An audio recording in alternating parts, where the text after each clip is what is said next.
Vocês vão falar um pouco sobre a iminente demissão do Mandetta, ministro da Saúde Mandetta, e consequentemente falar um pouco sobre as expectativas em relação ao Covid-19 no Brasil.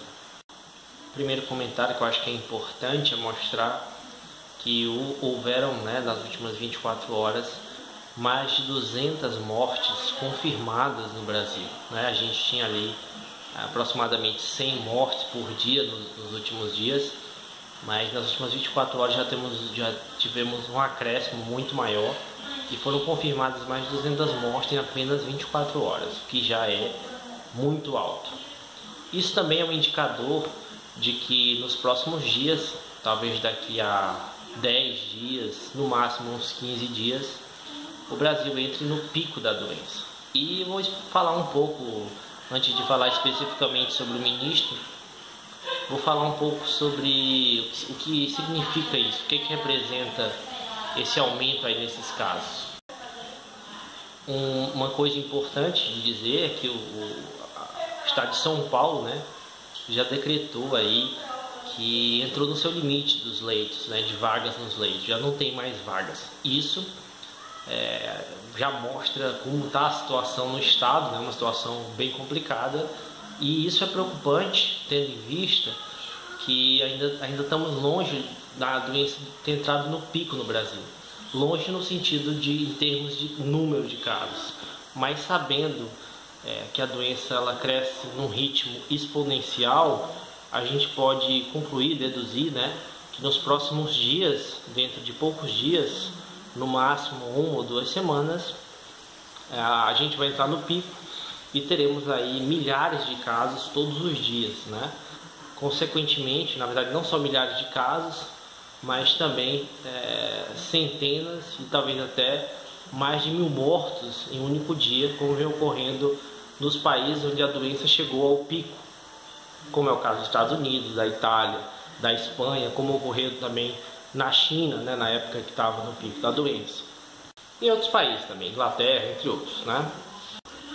Devido aí às ações que foram tomadas pelos governadores, a gente pôde até adiar um pouco, Algumas expectativas diziam que o Brasil já teria entrado no pico já nesse período que a gente está agora, mas como houveram muitas ações aí, principalmente por parte de governadores e de prefeitos, ações como o isolamento social, principalmente, o fechamento de comércios, fez com que adiasse esse pico da doença. Infelizmente, em alguns lugares já estão querendo que as coisas voltem ao normal, mas aparentemente vão permanecer durante um tempo, vai permanecer tudo como está,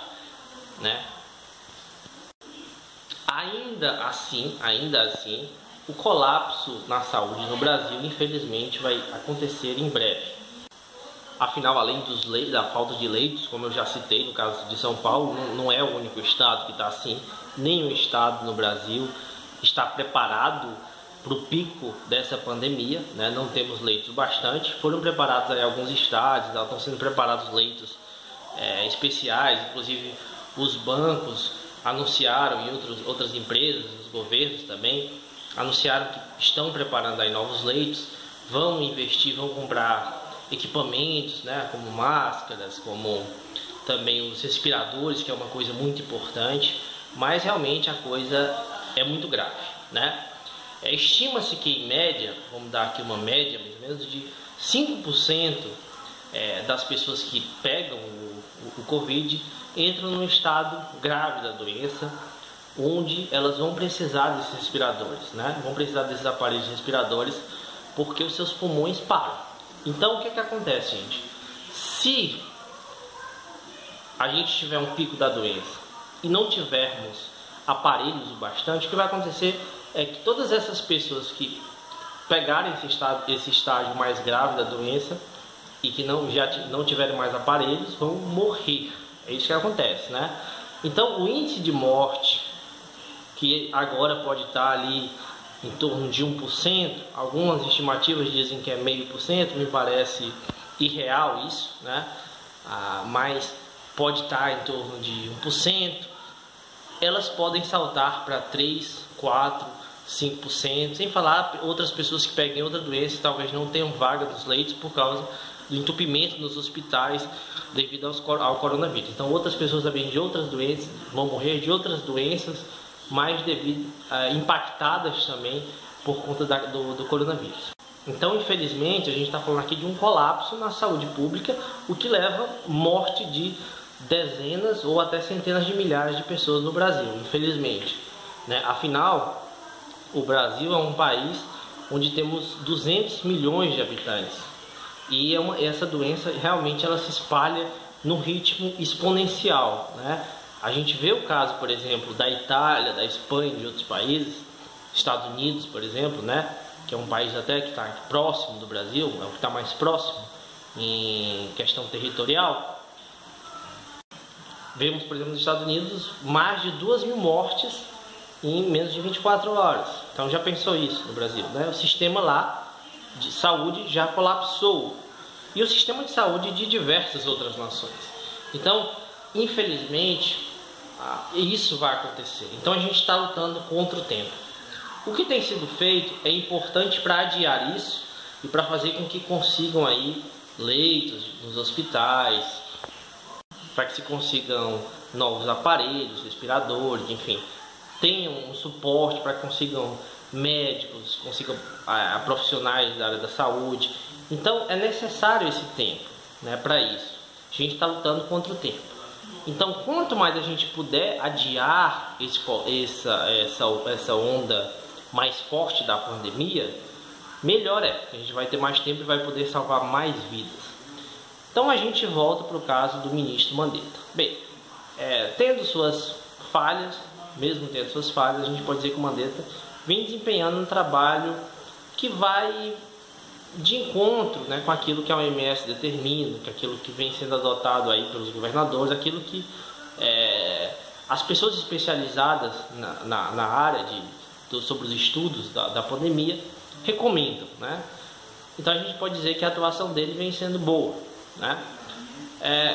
E o Bolsonaro, em contrapartida, vem fazendo justamente o inverso disso.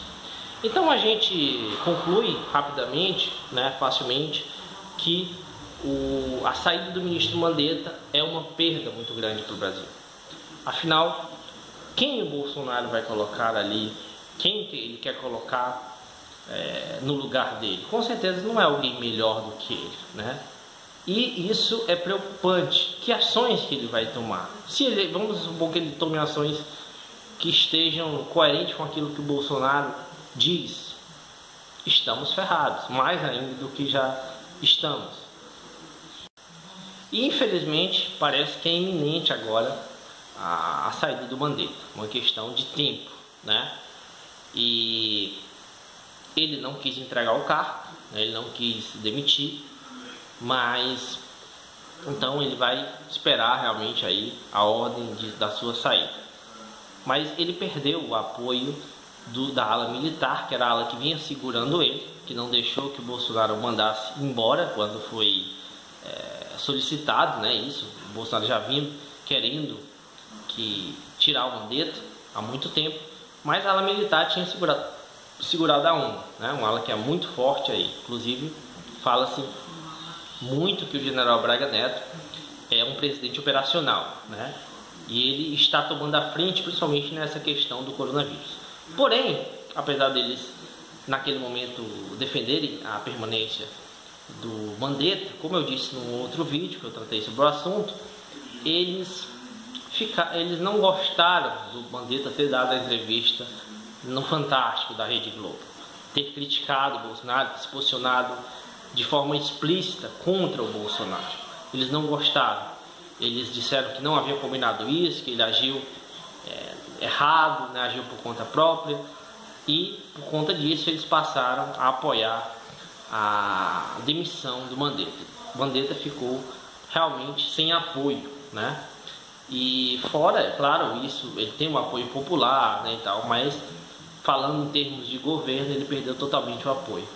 O que significa que realmente sua demissão parece iminente. É muito difícil a gente acreditar que algo possa salvá-lo no carro, né? E é preocupante, afinal algumas pessoas aí, como o Osmar Terra, que vem sendo apontados como um dos possíveis substitutos, é uma pessoa que tem um discurso, né? Estava tendo um discurso ali de apoio àquilo que o Bolsonaro vem falando, ou seja, contra o isolamento social, o que é uma medida que...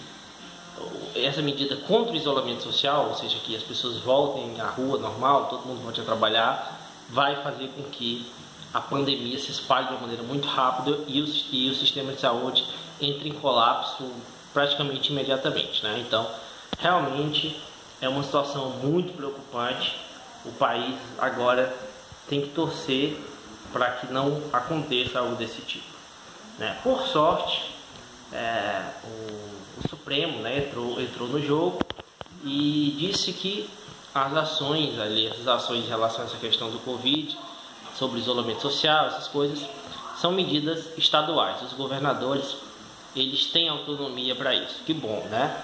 Isso significa que pode ser que a gente consiga diminuir os danos, mas mesmo assim é preocupante, porque existem outras questões de nível federal que exigem ali do nível federal fazer alguma coisa, e é possível que eles não façam em prol da saúde do Brasil. É muito preocupante isso.